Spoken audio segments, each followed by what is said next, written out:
جو لوگ اپنے بچوں کو کپڑوں کی جوتوں کی دکان پہ بٹھائے رہتے ہیں اور نماز چھڑواتے ہیں، ذرا سوچیں۔ قاضی شریح حضرت علی نے جن کو قاضی بنایا تھا، ان کا بیٹا ایک مدرسے میں پڑھتا تھا۔ دیکھیے، ان کا بیٹا ایک مدرسے میں پڑھتا تھا،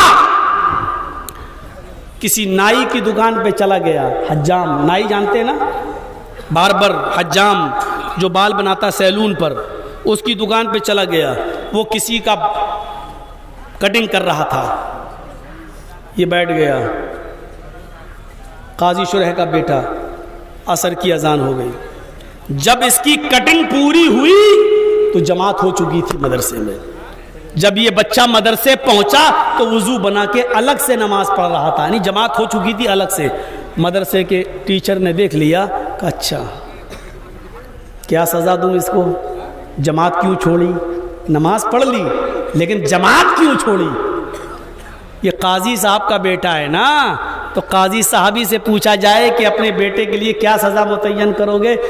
قاضی شریح کے پاس لیٹر لکھ دیا، آپ کے بیٹے نے سیلون پر جا کر اتنے ٹائٹ وقت اور ٹائم میں سر کے بال کٹوائے، کٹنگ کرائی کہ جب لوٹ کر آیا تو عصر کی جماعت چھوٹ چکی تھی۔ اس نے بعد میں نماز پڑھی۔ جماعت چھوڑنے کی سزا کیا ہونی چاہیے آپ بتائیے؟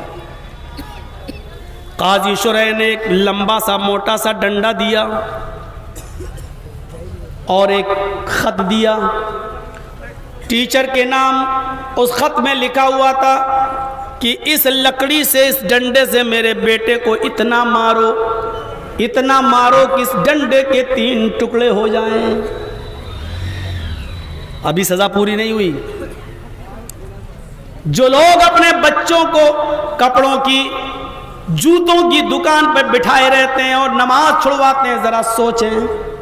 ہماری بربادی کے جو اسباب ہیں ان میں ایک سبب یہ بھی ہے۔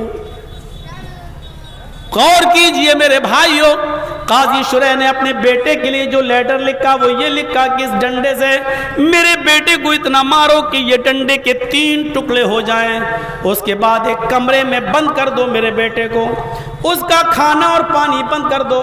اگر وہ توبہ کر لے اور اس بات کا وعدہ کرے کہ آئندہ میں اتنے ٹائٹ وقت میں کبھی بال نہیں کٹواؤں گا اور کبھی جماعت ترک نہیں کروں گا، تب میرے بیٹے کا کھانا پانی جاری کر دیا جائے۔ اور اگر وہ اس بات کا وعدہ نہیں کرتا ہے تو اس کو بھوکا پیاسا اسی کمرے میں مر جانے دو۔